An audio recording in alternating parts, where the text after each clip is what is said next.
રાજકોટ શહેરમાં સંગઠિત ગુના આચરતા આપરાધિક તત્વો વિરુદ્ધ એમને નિયંત્રણમાં લેવા માટે માનનીય સીપી સર બ્રજેશકુમાર જાસર અને અધિક પોલીસ કમિશનર શ્રી ચૈતન્ય મંડલિક સર દ્વારા રાજકોટ શહેર ક્રાઇમ બ્રાન્ચને સૂચના આપવામાં આવેલ હતી। આ સૂચના અન્વયે ક્રાઇમ એસીપી શ્રી ભરત બસિયા સાહેબ, પીઆઈ શ્રી ગોંડલિયા સાહેબ, પીઆઈ શ્રી ડામોર સાહેબ, પીઆઈ શ્રી જાદવ સાહેબ અને પીએસઆઈ શ્રી સીબી જાડેજા સાહેબ દ્વારા મહેનત કરી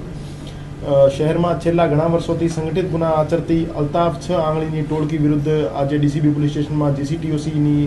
યોગ્ય કલમો હેઠળ એક ગુનો દાખલ કરવામાં આવેલ છે। આ ટોળકીમાં 6 સભ્યો વિરુદ્ધ 2016 થી 2026 સુધી કુલ 46 ગંભીર પ્રકારના ગુના દાખલ થયેલા છે, જેમાં લૂંટનો 1 ગુનો, મર્ડર અને અટેમ્પ્ટ ટુ મર્ડરના 2 ગુના, રાયોટિંગના 5 ગુના, મારામારીના 6 ગુના અને દારૂ જુગારના કુલ 33 ગુના ધ્યાને લેવામાં આવેલ છે। આ જે ટોળકી છે એમાં કુલ 6 સભ્યો છે, જે પૈકી 5 જે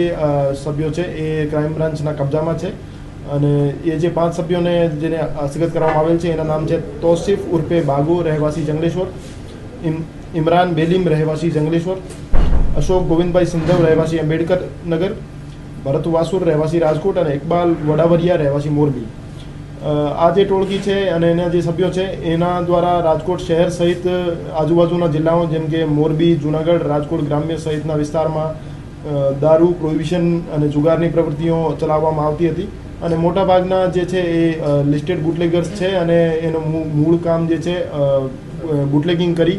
નાના બુટલેગર્સને દારૂ સૌરાષ્ટ્રના અમુક જિલ્લાઓમાં સપ્લાય કરવાનું કામ છે। તો દારૂ જુગારની જે